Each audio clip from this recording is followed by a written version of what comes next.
Mr. Lewis, you heard her say Mr. Kern hadn't committed any crime. She just said it was no crime. Why wasn't he allowed to leave the scene? Objection. Welcome to part 2 of the update on the viral video arrest of Demetrius Kern from Cleveland Heights, Ohio, which I originally covered in July of 2023, along with Mr. Kern's attorney, Chris Wiest. Mr. Kern had been falsely arrested and charged after he was almost hit by a police cruiser driven by Officer Carly Lewis. I apologize. You almost ran me off the road. I initiated my lights and I didn't hear sirens. anything. Whose video deposition was featured in part 1. That arrest was primarily made at the direction of Officer Lewis's supervisor, Sergeant Naftali Wolf. Listen, I don't feel like I need to give him a ticket for that. I'm Well, then cool he with goes just. for obstructing. Okay, I mean, I'm cool with letting him go. He just, I didn't understand. He's in handcuffs. And he's being He a jerk. obstructed. He obstructed. He refused to identify himself. I'm not going to sit out here Okay. and argue with somebody for an hour. So he engaged with her. He said that he's going to well, she said that she's going to let him go. She don't care to let him go. But I have something stuck up in my ass, feel as though no, he needs to go and right now for obstruction of almost getting hit by a cruiser. He's obstructing now for some reason. I don't know why this is a big thing with police officers now, that everything is obstructing their, like, they don't know that's supposed to be physical. You get what I'm saying? Like, if for some reason they're walking and they're trying to investigate and I'm in their face with a camera like that, or I'm taunting them, stuff like that, that could be considered, I would say, obstruction. But someone on the side of the road talking, getting told, hey, you haven't committed any crime, but now you committed a crime because he feels his feelings is hurt. Whose video deposition you will now see. Is Officer Lewis a trustworthy person? Objection. I think so. Objection.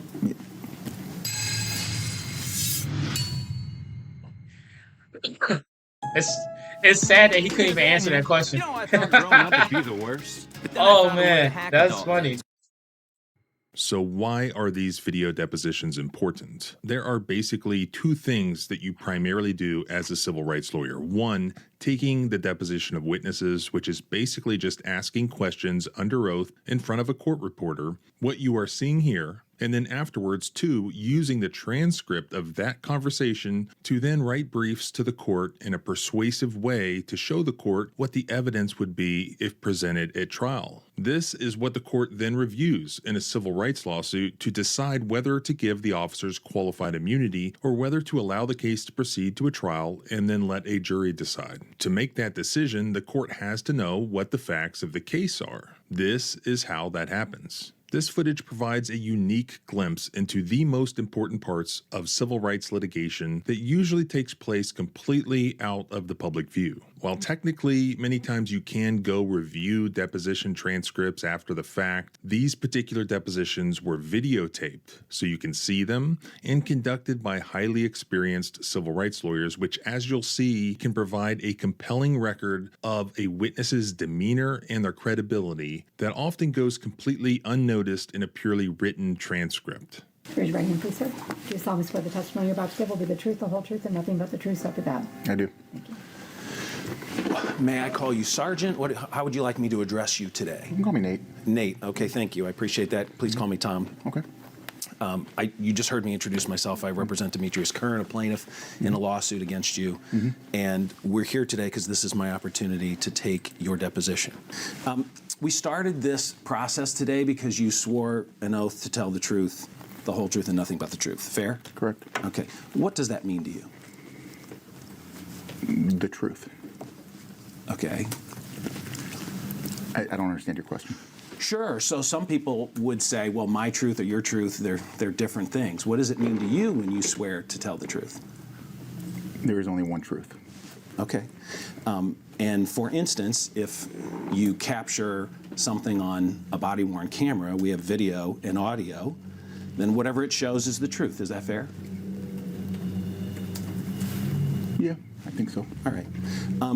Are you aware of any reason why you can't tell the truth here today?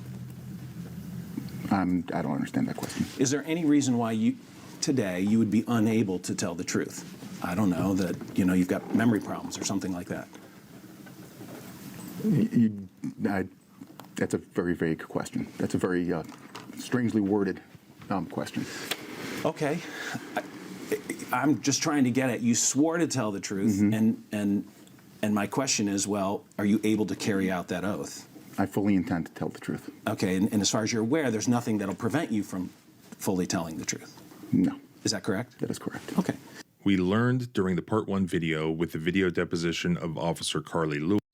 It wasn't that hard. That's literally what he was getting at. Like, you don't have no brain injury, nothing's preventing you for some apparent reason. You took some water and it was laced with some shit. Now you're just like, you don't know where you at. Like, you know what I mean? It's a basic question. That wasn't a vain question. It's pretty straightforward.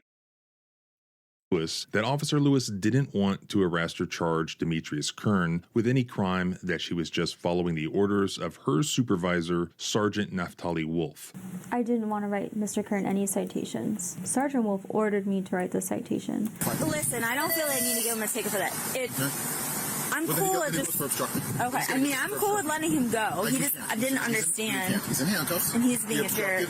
He obstructed. He refused to identify himself. I'm not going to sit out here and argue with somebody for an hour. Now we'll go through the video deposition testimony of Sergeant Wolf. So what did Sergeant Wolf testify to?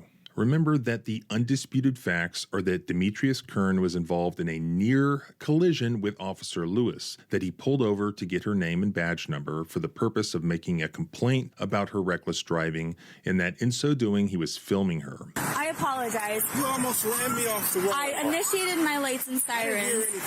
And so she calls for backup, resulting in her supervisor, Sergeant Wolf, arriving at the scene. Doing what you're doing right now? No, sir. She almost ran me off the road. Okay. Again, you didn't yield to lights and siren. You came out. She was next to me and stopped and almost ran me off the fucking road. What are you talking about? Okay, listen to me. You asked my reasonable articulable suspicion. It's not a probable cause. If you arrest me, you violate my rights. I don't want to arrest you. We have to ID you. You're going to violate my rights. That's what you're going to do? We have to ID you. You understand that? Yes, we do.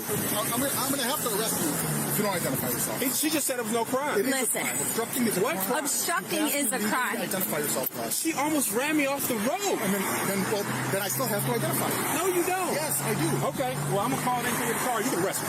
Okay, turn around. Because I didn't do anything. Okay, turn around. I didn't do anything. Listen. It's also undisputed that the charges against Mr. Kern were subsequently dismissed as unfounded by the prosecutor. Ultimately, you're aware the prosecutor dismissed the obstruction charge that you arrested Mr. Kern for. The prosecutor dismissed it or filed a motion to have it dismissed based on no probable cause, correct? Correct. And do you disagree with the prosecutor? I do. Do you know the law better than the prosecutor? We have Objection to the extent you're able to answer that. we have a disagreement of opinion. I understand. That wasn't my question. Do you know the law better than the prosecutor? Objection. Go ahead if you can. No, I don't know the law better than the prosecutor.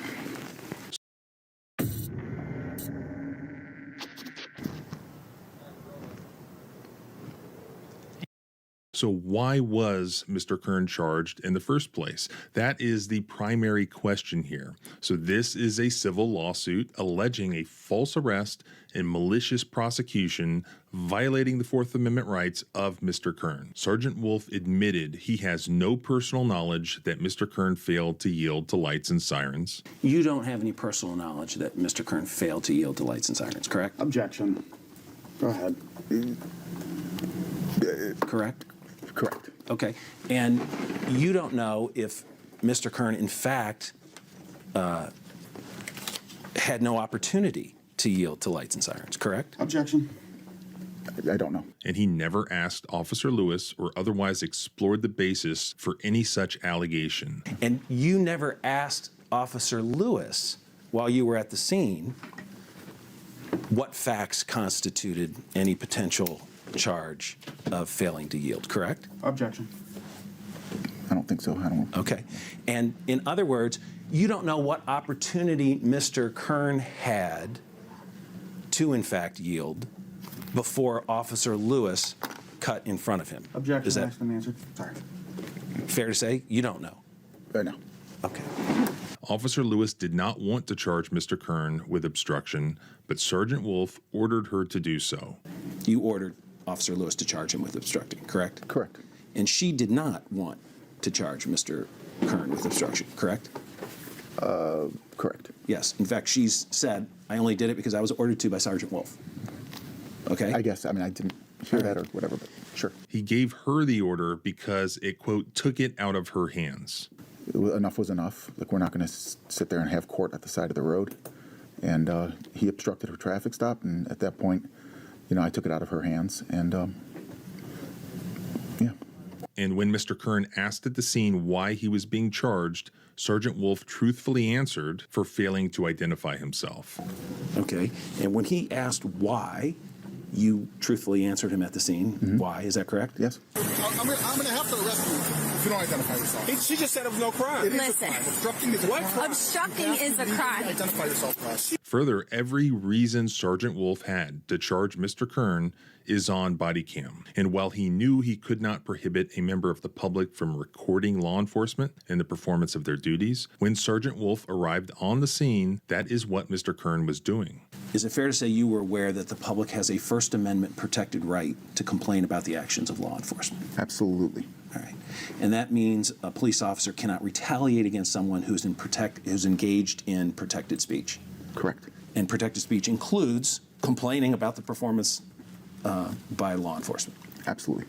And you agree with me that when you arrived at the scene, Mr. Kern was recording Officer Lewis with his cell phone. Objection. Yeah, yes. Okay. I mean, I think if I remember correctly, it was Yeah. yes. Sergeant Wolf also admitted that Mr. Kern was saying that Officer Lewis had cut him off and almost caused an accident. And that's why Mr. Kern had stopped. I arrived on scene. Mr. Kern and Officer Lewis were standing behind Officer Lewis's car, arguing on the sidewalk, arguing about whether she said she had her lights and siren on. He said you didn't. Something along those lines. He was saying she had cut him off. Okay. And almost caused an accident, right? Okay. Correct? Okay. Yeah. Okay. Yeah. All right. And she apologized to him. Originally, she said I had my lights and sirens on. Did she apologize? Yeah, I think so. Okay. Sure. Okay. Is there any other basis for your statement that you saw Mr. Kern obstruct Officer Lewis's initial traffic stop? That I saw it? Yeah. You just told me what you saw. Just tell you what I saw. Yeah. Yes. Anything than what I saw? Correct. No. Okay.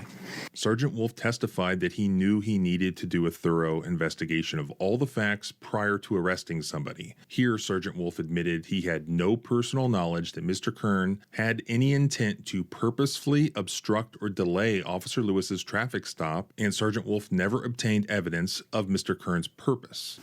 And is it fair to say that as of September 22, 2022, that whole day, is it fair to say that you never had any personal knowledge that Mr. Kern purposely obstructed and delayed Officer Lewis's traffic stop? Objection. That was his purpose. Objection. I don't know if that's fair to say. Well, what personal knowledge did you have of Mr. Kern's purpose? Oh. Objection. I mean, That's what I'm asking. So Other than what you can assume, I want to know what you had personal knowledge of. I didn't What did have- you know? Objection. just what I observed. Yeah, so you didn't have any personal knowledge of what his purpose was in that he purposely obstructed or purposely delayed Officer Lewis's traffic stop. Is that fair? Objection. Sure. I mean, sure. What is he objected to? He just saying objection. Objection to what? And it's fair to say that you never got any evidence of his purpose, that he allegedly purposely obstructed or purposely delayed Officer Lewis's traffic stop. You never got any additional evidence on that after September 22, 2022, correct? Objection. You can.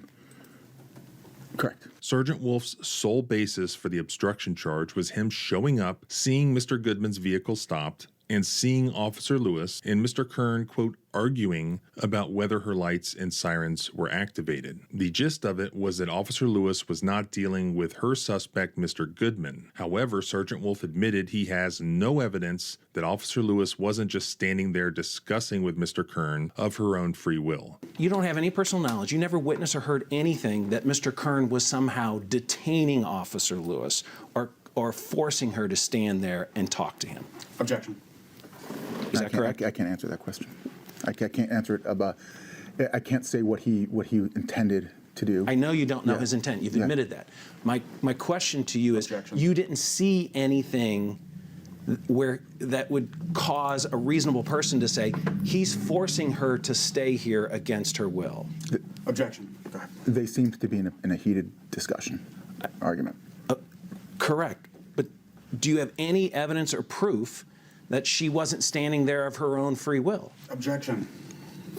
Go ahead if you know. No, I don't know. You don't have any, correct? No. And at no point did you ever hear or see Officer Lewis warn Mr. Kern to back away or to leave the scene. Objection. Is that correct? Not that I can recall, no. Okay. Yeah. And certainly, if you saw it, it'd be on your body-worn cam. Correct. Okay. And so, as far as you know, Officer Lewis was willingly engaging in this discussion, you call it argument, with Mr. Kern, correct? Objection. As far as you know. Yes. Before I arrested him, it was the only thing I had was that he and her were involved in a heated discussion that took her away from her initial duties of investigating that possible domestic violence suspect. And you don't know if she voluntarily was taking herself away by voluntarily discussing this with Mr. Kern, correct? You don't know. Objection. I can't. Yeah. Sergeant Wolf also admitted he never asked this question of Officer Lewis. And you never asked her that question, correct? Objection. Before you arrested Mr. Kern. Not that I can recall, no.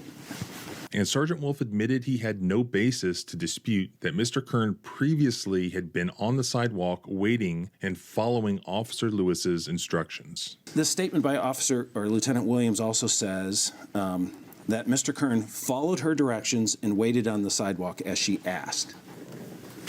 Do you have any basis to dispute that statement? I do not. Okay. Ultimately, Sergeant Wolf admitted he had no basis to dispute Officer Lewis's statement at the scene prior to the arrest of Mr. Kern that Mr. Kern had committed no crimes. You agree with me that while you were at the scene and before you arrested Mr. Kern, Officer Lewis said that Mr. Kern didn't commit any crime? Objection. If that's what the video says, then yes. Obstruction is a secondary crime. What crime did I commit? There's no crime, but I'm identifying you. And you don't dispute the truthfulness of Officer Lewis's statement, correct? Yeah, correct. Sergeant Wolf also testified he was being truthful with Internal Affairs, and he admitted telling Internal Affairs that he had heard Officer Lewis state at the scene that Mr. Kern had committed no crimes, but he nevertheless demanded that Mr. Kern identify himself. Officer Lewis, you heard her say that Mr. Kern hadn't committed any crime. Why wasn't he allowed to leave the scene? Objection. She said that to me? She said it, and Mr. Kern looked right at you. We'll go through your body-worn camera. He looked right at you, and he said, you just heard her. She said, I didn't commit a crime. Okay? Okay. Why wasn't he allowed to leave? Objection. Maybe she felt he didn't commit a crime. I felt that he did. What crime did you feel that he committed? Objection. Obstructing her traffic stop. Okay. This lawyer is cooking. He's cooking. He's cooking. Every time he used like this Officer Nate, I believe that's his name, Sergeant Nate or whatever like that. Every time he says something, he repeated it back like perfectly. Like you feel like he committed a crime. So he didn't actually do a crime. You just feel like he did, right? And then let him just talk like, yeah, I feel like he did this and that. Oh, you felt like he did that, right? He's cooking. Sorry, I have some soda. I'm burping like a motherfucker, but This guy is Cook. I don't know who lawyer this is, but that that dude, you put some money down for him because he working. And that was why you felt you had the right to require him to produce an ID. You felt. I know I had the legal authority. That's your belief. Was based on your belief or feeling that he had committed the crime of obstruction. Based on my interpretation of the events, that he committed the crime of obstruction. And Sergeant Wolf admitted he told Internal Affairs that the only crime he thought Mr. Kern committed was obstructing for failing to identify himself. He also had no basis to dispute Officer Lewis's statement to Internal Affairs that Mr. Kern was not interfering with her traffic stop. And it says, Sergeant Wolf admits that he assumed in Officer Lewis's traffic stop and never asked Officer Lewis or Kern what was going on.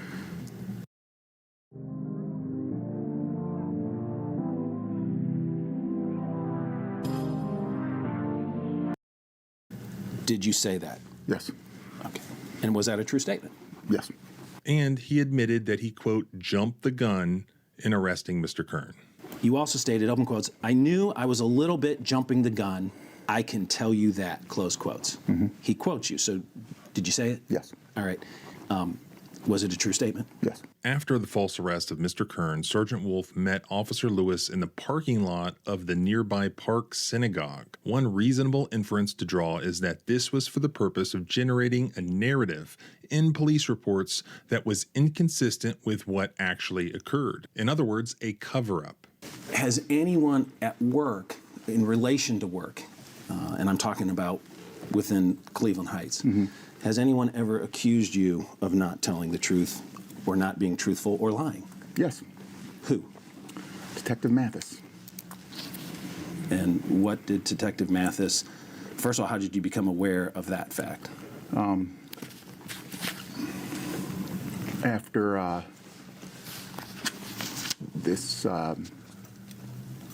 this video came out, I obtained a copy of the Internal Affairs investigation where I read that he accused me of not being truthful. And who is Detective Mathis, just so we're clear? He's an Internal Affairs detective. And what did he accuse you of lying about? It was somewhat vague.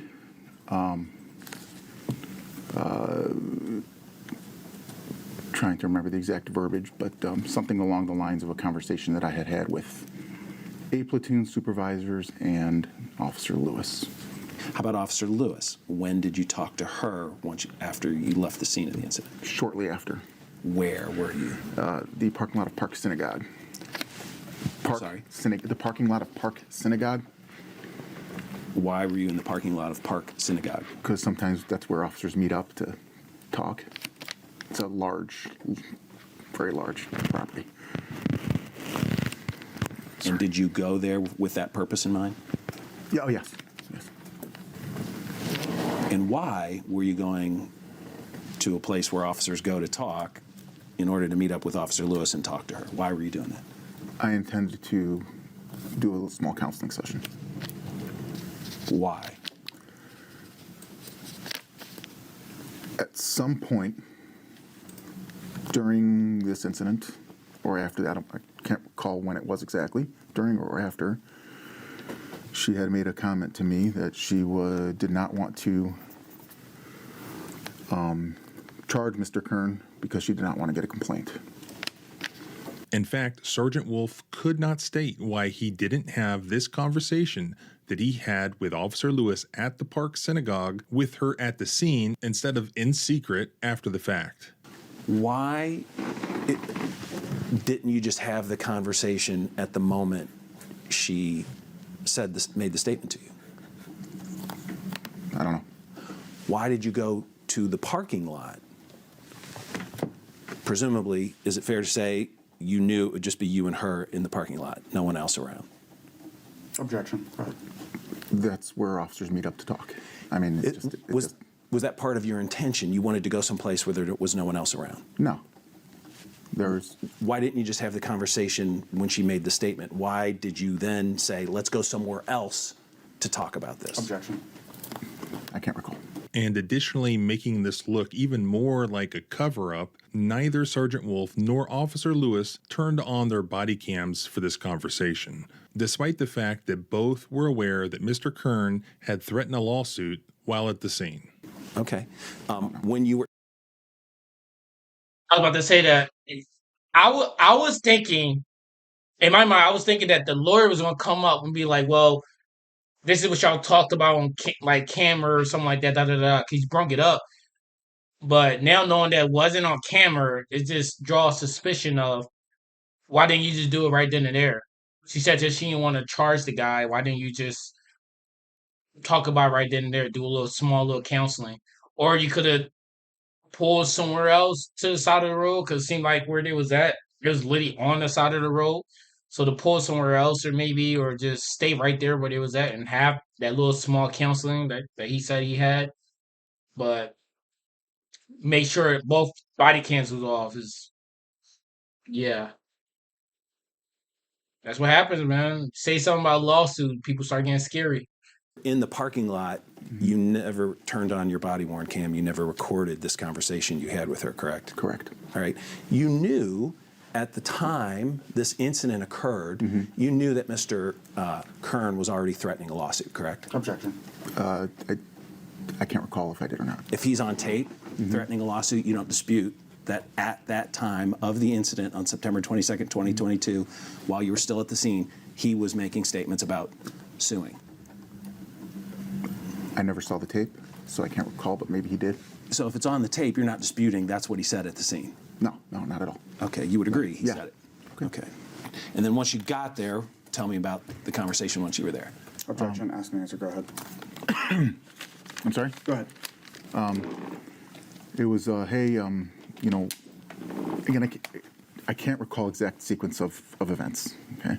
Why every time I know you're probably like, bro, stop pausing, bro. Just play it. You're doing so good being quiet. Just play it. But it's like, why every single time when it's an action of a police officer, there's always some sort of I don't recall. But when it comes to the other plaintiff, or I would say maybe victim in some sense, or whatever the case may be, the opposing person, it's always, oh, he did this, he did that, he obstructed, we not yelling on the side of the road, da da da da da, blah blah blah. So much detail, but when it's come to their action, is, dang man, what? How did it happen? Hey, I don't recall. Wait, I grabbed my gun? What? I did? I don't remember doing that, or I don't know what the case may be. I called him a what? I said the N word. What? With the hard R? I never used the hard R. I'm pretty poor. I use the A at the end. Like it's just, it's like, it's like you don't recall nothing. Like I get it. This was like, from what it said 2022, and now it's 2024 that this happened, that they were talking about it and stuff like that, which I don't understand. I mean, lawsuit had to build up, and they had to build their case, and you know what I mean. So I get it. I had to wait a little bit, but like fucking 2 years, like it's crazy. But I get it's 2 years ago, but there's no way in his mind he knew he wasn't getting a lawsuit. I'm pretty sure they gave him paperwork and stuff like that to appear to court, make sure da da da da. Like, I know he doesn't know, like, oh, I have to go to court. You get what I'm saying? So there's no way that he just blankly just, oh, I'm just gonna walk in and sit there with a fucking Chevy hat on, and I'm gonna sit there and da da da. So happy you drive a Chevy. Like, it's just like, no, bro. There's no, I don't believe that. You don't recall nothing. I really hope they change over to the female so she can tell what actually happened. Cause it seems like she's doing a lot of this. So But it was something along the lines of, hey, how come, you didn't want to do this, or whatever it may be. And she just said, well, I don't want to get a complaint. She repeated herself. No, I'm telling you about the conversation. I understand, but she had said that to you previously, right? That she didn't want to get a complaint. So now she's saying it again. Oh, yeah. And I said, well, that's not how we do our jobs. I mean, and I think that was it. You don't recall anything else from that conversation? Not that I can recall. I mean, I'm sure there was, but not that I can recall. Okay. Did she say anything else? Not that I can recall. All right. Afterwards, Sergeant Wolf again spoke with Officer Lewis at the police station about the incident, but he testified that he could not remember what had been said. Did you have any further conversations at any time with Officer Lewis about this incident other than that, once you'd left the scene of the incident? I can't recall. If you think your child may have autism, early action matters. Action Behavior Centers offers no cost. The inference, of course. Can't recall. Was you wearing a uniform? I guess so. I can't recall. What color is your eyes? I don't know. Like I can't recall. Like I don't know. What'd you eat today? Damn man, I can't recall. You drink water? Maybe I don't. Then you talking about O2, right? O2. I don't know about that. I mean, you oxygen or you talking about like it's just like he's acting like he's just oblivious. That's why in the beginning the lawyer said, "Do you have any head injuries or anything like that that can prevent you from telling the truth?" You get that? Why he was so like adamant about that in the beginning? Like, oh yeah, you can tell the truth, right? There's nothing preventing you from telling the truth. There's no head injury. There's nothing that prevent you from telling the truth. That's why I said that in the beginning. Now this dude is wait, I talked to her at where? When? I don't remember. Like, also you don't remember. It's like I hope this black dude get paid, bro. Send me $1. Course, is that this was an additional effort to concoct an after-the-fact justification for this unjustified arrest, a cover-up. In his deposition, Sergeant Wolf, in yet another attempt to cover up his misconduct, suggested that Mr. Kern could have been charged with impeding the flow of traffic because of his car being stopped where it was. We could have charged him with impeding the flow of traffic. We could have charged him with opening his car door in traffic, which is against the law. We could have charged him with a lot of things, but we didn't. But he admitted that he didn't know if Officer Lewis had directed Mr. Kern to move his vehicle or had permission from Officer Lewis to have his car where it was. Are you aware of whether Officer Lewis ever directed Mr. Kern to move his vehicle? Objection. I'm not aware. Okay, so you don't know if he wasn't where he was with the permission of Officer Lewis. You don't know? Correct. Okay, so you don't know, as you sit here today, whether you could have charged Mr. Kern with impeding the flow of traffic, correct? Objection. You don't know? At the time, I felt strongly we could have. And he admitted that he had no evidence that Mr. Kern's vehicle impeded traffic, especially in light of the fact that Officer Lewis's vehicle was already there and already traffic had to flow around it regardless of the presence of Mr. Kern's car. What evidence do you have that traffic was impeded by Mr. Kern's vehicle, but not by the officer and Mr. Goodman, who were also in the same lane and stopped? None that I can recall. Okay. And you would agree with me that traffic had to flow around Officer Lewis's vehicle and Mr. Goodman's vehicle, correct? Objection. Correct. Right. So the curb lane, is it fair to call it the curb lane? Yes. That curb lane was impeded by those two, and traffic had to flow around it, correct? Objection. Correct. All right. And you didn't make any observation or make any notation that traffic was somehow impeded during this entire process. Is that fair? That's fair. Okay. So is it fair to say you did not have probable cause to arrest Mr. Kern for impeding traffic on 9/22/22, correct? No. Is that correct? That's not correct. Okay. What is the specific probable cause you had to arrest Mr. Kern? Can I look up the law on my phone? No, Objection, asked and answered. You can answer him again. Okay, I'm sorry. No, you're fine. You're fine. His vehicle was parked on a traffic stop without any emergency lights activated, and he impeded the flow of traffic. You don't know if he did impede the flow of traffic. You don't know if any flow of traffic was impeded by him at all. As you sit here today, you don't know. Is that correct? Objection. I can't recall. Okay. I told you. Right. So are you swearing that on September 22nd, 2022, are you swearing you had probable cause that Mr. Kern was in fact impeding traffic? Objection. Argumentative. Go ahead. I can't recall. Thank you. At his deposition, Sergeant Wolf also suggested that Mr. Kern perhaps violated this obscure statute in Ohio that criminalizes the opening of a door into traffic. But he admitted that he had no evidence as to whether it was reasonably safe for Mr. Kern to open his door when he did so after he stopped his car to avoid an accident with Officer Lewis's vehicle. Do you know if it was reasonably safe for Mr. Kern to open his door when he was forced to stop his vehicle to avoid an accident? Objection. Do you know? I need you to. Sure. Do you know if it was reasonably safe for Mr. Kern to open his door after he had to stop his car to avoid being hit? Do you know if it was reasonably safe for him to do so when he opened his car door? Objection. I don't know. No. Okay. Ultimately, Sergeant Wolf admitted he had no basis to dispute Officer Lewis's statement at the scene prior to the arrest of Mr. Kern that Mr. Kern had committed no crimes. Officer Lewis was deposed in this case, and she testified that she didn't know what was going on behind her when she cut into Mr. Kern's lane. Do you have any reason to dispute her testimony? Objection. No. Objection. So as you sit here today, you don't have any personal knowledge that there was probable cause to charge Mr. Kern for failing to yield. Objection. Is that correct? As you sit here today? Can I talk to my attorney for a second? No. You got a question, Ben? I got to answer. I got to answer. Okay. Yeah. Sorry. Hey, go ahead. Do I have any personal knowledge that as you sit here today. that he failed to yield? That- No. All right. Now, can I ask my attorney a question? Well, if you want to take a break, go ahead. Yeah, we'll No, take a break. I need to ask him something. Yeah, we'll take a break. Yeah, don't make sure.